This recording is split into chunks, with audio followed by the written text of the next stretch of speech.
Hello everyone, this is Heroes Trivia, and today we'll be taking a deep dive into the Slaanesh Warband upgrade tree for the Warrior of Chaos rework in the upcoming Champions of Chaos DLC.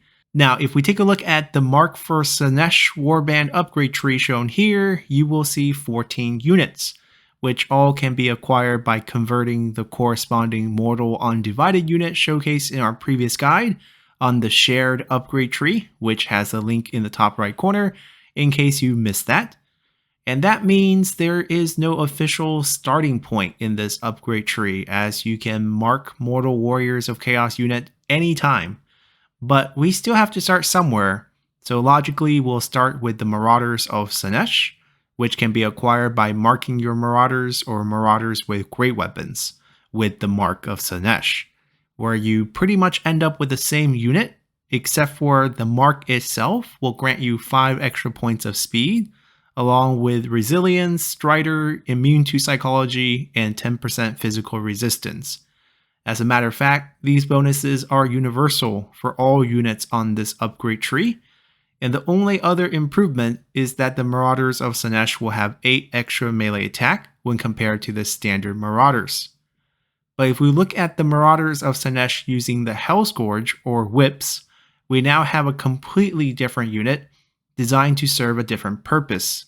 Compared to the standard Marauders of Slaanesh, the Hellscourge variety is a much more defensive unit with 10 extra points of melee defense, the expert charge defense ability, which negates all charge bonuses, and the charge reflection ability, which doubles their damage against all charging enemies when braced. However, despite these great defensive stats and abilities, the entirety of the Hellscourge's 24 weapon strength comes as base damage, which really limits them as a viable unit, especially as the campaign progresses and the enemy units start to pick up more and more armor. But essentially, the Hellscourge unit are designed to be your meat shield to form the Envoy part of the classic Hammer and Envoy strategy, which is essential to any Slaanesh playstyle. Then moving on to the Chaos Warriors of Slaanesh, we once again have the 2 varieties in the standard version and the Hellscourge version, and since the difference between the two are the same as the Marauders, we'll just focus on the improvements from the upgrade themselves. We can see that similar to the standard Marauders to Chaos Warrior upgrade, the health goes up to 90 per entity, but because the entity count drops from 120 to 100, the total health pool does go down. Mass is also increased from 100 to 160, and armor takes the same jump to 100 from 15, but the shield quality for the Slaanesh Chaos Warriors is 5% worse than the standard Warrior of Chaos version at only 55%. Aside from that difference, leadership, speed, melee attack, weapon strength, and charge bonus changes are pretty standard, but melee defense sees a huge increase, which makes a lot of sense since these infantries are once again mainly designed to be the Envoy part of the Hammer and Envoy tactic. Then moving on to the final tier, we have the Chosen of Slaanesh. Once again, there is the standard and Hellscourge variety, which will have the same roles as before.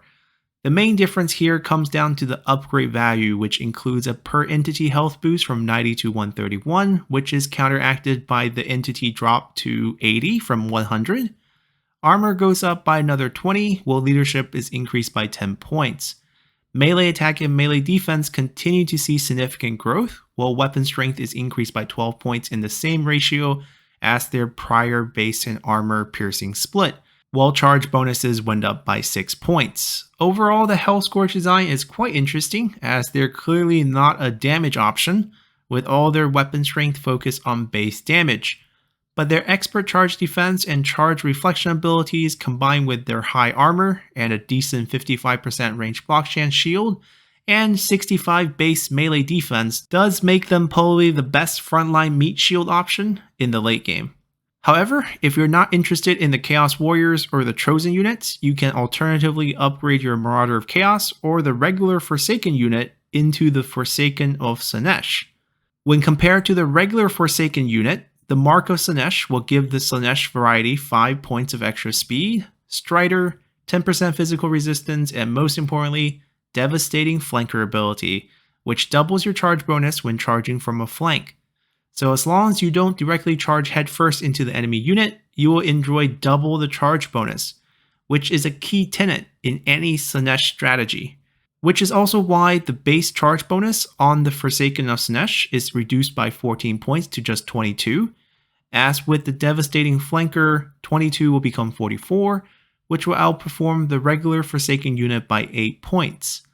And the Spawn of Slaanesh will also see a very similar treatment where you get all the standard Mark of Slaanesh bonuses. Then the base charge bonus will be lower to allow the Devastating Flanker bonus to define your entire playstyle, which is why Hammer and Envoy is such an important tactic for Slaanesh factions, and why the Hellscourge unit exists. And also, let's not forget that Spawn of Slaanesh finally have their Sporific Musk attack debuff, which will lower the enemy melee attack and defense by 5 points each. Then moving on to cavalry units, we have the Marauder Horsemen of Slaanesh, which gets a similar treatment, except their base charge bonus remains unchanged, but their range attack are now magical damage, which ignores physical resistance.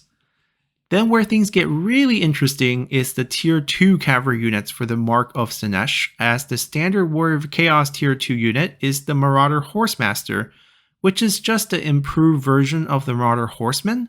Now, instead of getting another range cavalry unit, we're going to get 2 melee light cavalry units in the Hellstrider of Slaanesh and the Hellscourge variety of the same unit. So first off, these Hellstriders have a poison mount, so their attacks will give off poison effect, shown here. And in addition to that, both of these units will have the Soul Hunter's ability, which makes them increasingly better as they score more and more kills. So in theory, both of these light cavalry units should be first sent out to chase down fleeing enemy units to rack up kills before turning them on more difficult targets in order to maximize their effectiveness. Lastly, these two units, given their difference in weapons, have 2 distinct uses. The standard Hellstrider uses an anti-large lance, which gives them 20 base damage, 10 armor piercing damage, and a 15-point bonus damage against large target. While the Hellscourge variety, which uses the same whip, surprisingly do not have 100% base damage this time, as their 40 total weapon strength is split between 27 points of base damage and 13 points of armor piercing damage. In addition to having higher damage, they also get 4 extra points of melee attack and 12 extra points of melee defense. So at the end of the day, if you're not facing an enemy that is spamming large units, it's actually always better to go with the Hellscourge variety here, and even with enemies with ton of large units, the bonus damage modifier only gives the standard version of the Hellstrider a 5-point weapon strength advantage split between 3 points of base and 2 points of armor piercing, which is not a lot, especially considering that they will have the 4-point disadvantage in melee attack and 12-point disadvantage in melee defense, which I think is a terrible trade-off. So just going Hellscourge here instead of the standard unit is probably the better option close to 100% of the time. Then before we move on to the Chaos Knights, let's quickly talk about the Chariot option, which is also a tier 2 unit that can be upgraded from the Marauder Horsemen. When compared to the standard Warrior of Chaos Chariots, it is superior in almost every way, as long as you make sure to activate your Devastating Flanker ability by charging from a flank.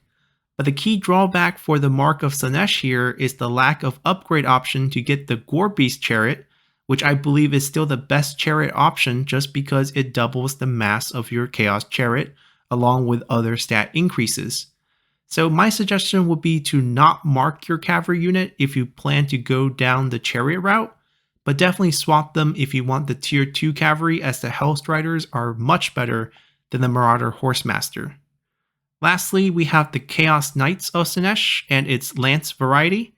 If we first take a look at the Slaanesh changes to the Chaos Knight itself, we can see the standard Mark of Slaanesh bonuses of 5 points of speed and various abilities that are still present. But interestingly enough, there's no penalty to charge bonus, so Chaos Knights of Slaanesh can have double the charge bonus of the regular Chaos Knight if charging from a flank, which is a massive bonus.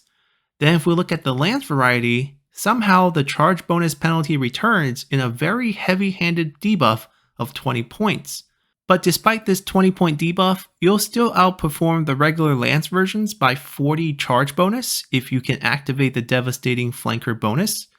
But this does bring up the question of whether you would even consider the Lance version of the Chaos Knight of Slaanesh in the first place. In our previous Undivided guide, we talked about how Chaos Knights have better stats, but 36 points less charge bonus when compared to the Lance version. So if you plan on cycle charging, then you should go with the Lance version of the Chaos Knight. But now with the penalty to charge bonus only on the Lance version of the Chaos Knight of Slaanesh, the comparison between the two probably favors the standard Chaos Knight more. In the most optimum situation where you can get a devastating flanker charge off, the melee defense difference between the two units favors the Chaos Knights by 16 points. The melee attack still favors the Lance variety by 30 points at 162 to 132, and the weapon strength favors the Lance variety by 32 points at 166 to 134. But one must remember that the 16 points of melee defense is permanent, while the offensive stats will decline to actually end up favoring the standard Chaos Knight, as the charge effect will dissipate after the initial charge. And given how high these stats are for both sides, I feel like the advantage here is overkill, as 132 melee attack and 162 melee attack will both be 100% hit rate, and 134 damage and 166 damage are probably both one-hit kills on all infantry entities. So at the end of the day, the standard Chaos Knight are probably the safer choice between the two, unless you're supremely confident about your micro ability to constantly take advantage of the cycle charge mechanic and the devastating flanker mechanic for your Lance Chaos Knight of Slaanesh. And with that, our Mark of Slaanesh Warband upgrade guide is complete. Hopefully you'll find this helpful in your upcoming Warriors of Chaos campaigns, and as always, leave a like to help out the channel, and I'll see you all same time tomorrow, as we'll do a similar deep dive video to cover the Nurgle's Mark of Chaos Warband upgrade tree for Festus's faction in the upcoming Champions of Chaos DLC. So until then, bye!